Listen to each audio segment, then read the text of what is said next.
imaginez-vous DRH à l'ESA, on vous demande de sélectionner le prochain ou les prochains candidats vers Mars, si ce n'est vous, qui ? Il faudra prendre des gens qui sont complémentaires. Et je pense qu'il faudra prendre des joueurs d'équipe. Et ce sera vraiment, vraiment, vraiment super important. On ne peut pas se permettre d'avoir un gars qui tire la couverture à lui. Des choses aussi bêtes que dans la station, la nourriture, c'est un peu toujours la même. Et si, je ne sais pas, si tout le monde aime bien la même chose, eh ben, ça disparaît très très vite.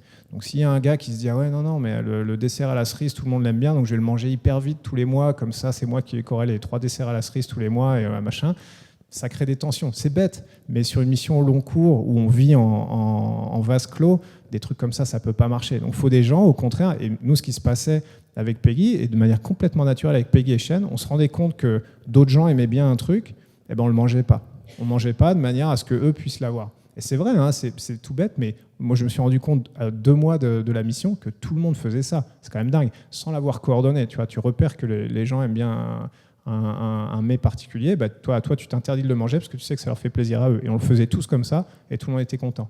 Donc tu vois, c'est vraiment ce genre de qualité-là, à mon avis, de team player qu'il va falloir pour des missions vers Mars.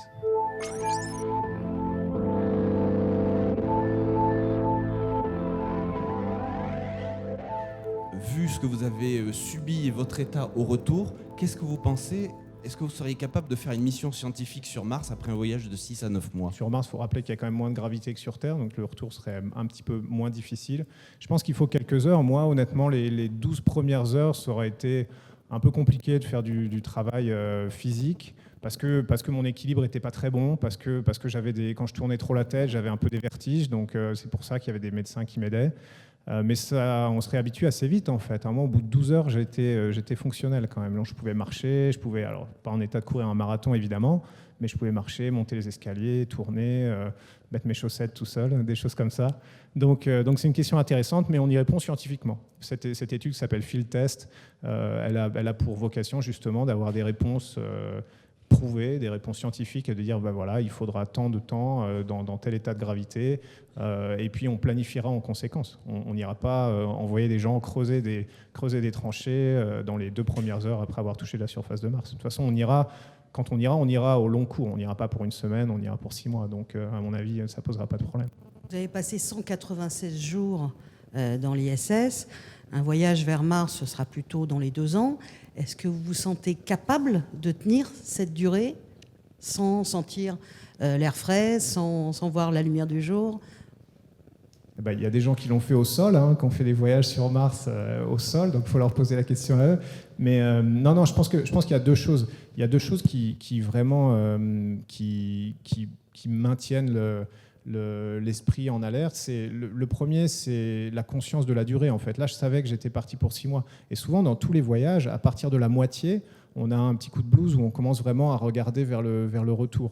Parce qu'on sait que quelque part, il y a un mécanisme qui nous dit voilà, on a fait la moitié, et donc jusque 3-4 mois, ça va, et après 4, 5, 6 mois, on pense de plus en plus au retour.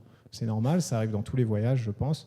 Donc partir pour 2 ans, si on le sait qu'on part pour 2 ans, on aura le même phénomène, mais c'est pas grave, parce que de toute façon, on s'y habitue. Ensuite, l'autre motivation, c'est de faire quelque chose d'exceptionnel. Je pense que si le prix, alors encore une fois, c'est pas un prix pour nous, mais si l'accomplishment, je me tourne vers Jules qui va me donner le bon mot en français que je cherche. La réussite, le succès. Voilà, il m'a bien aidé. Si le succès est à la hauteur de l'investissement, on peut résister à beaucoup de choses.